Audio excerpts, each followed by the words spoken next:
Halos kalahati ng mga jeepney sa Metro Manila ang hindi na makakabiyahe simula February 1 ayon po sa pinal na datos ng LTFRB.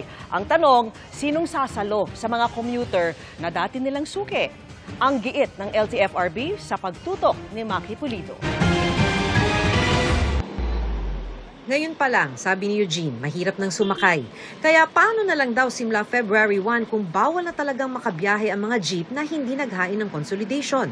Baka mapilitan na raw siyang gumamit ng ride-sharing apps. It will be more costly talaga. Magagalaw din yung usual daily budget mo na sana you can spend more for food. Mapupunta na lang sa transportation. Sa datos ng LTFRB, halos kalahati o 48% ng mga jeep sa Metro Manila hindi nag-file ng consolidation para sumanib o magbuo ng kooperatiba. Ibig sabihin, sa 42,180 na jeep sa Metro Manila, simula February 1, hindi na makakabiyahe ang 20,525 na jeep.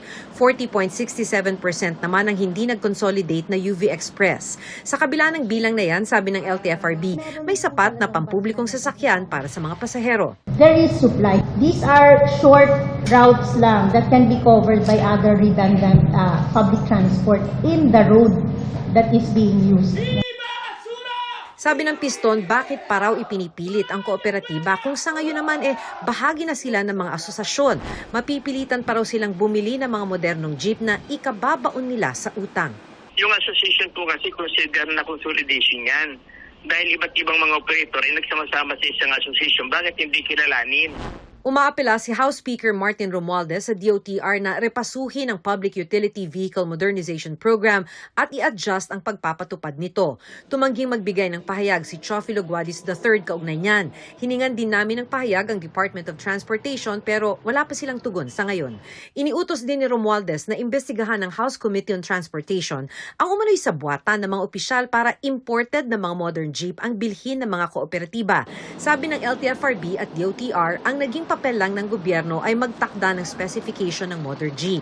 May 54 manufacturers ngayon na maaaring pagpilian.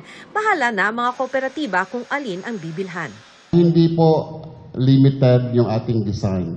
For as long as makapag-comply ng specification at po yung mga requirement na nakalagay sa PNS ay pwede po nilang bilhin yun. Pero sa mahal daw ng mga modernong jeep na maaaring umabot sa 2.8 million pesos, kinakabahan pa rin si Joy kahit makakabiyahe pa rin sila dahil nag-file ng consolidation ang kanilang operator. Baka hindi mabayaran, paano naman yung mga tulad namin na mahihirap niyan? May permanenteng trabaho yung asawa mo tapos biglang mawawalan, di ba? Ibuti kung wala tayong anak, wala tayong pangailangan sa araw-araw. Para sa GMA Integrated News, Maki Pulido, nakatutok 24 oras.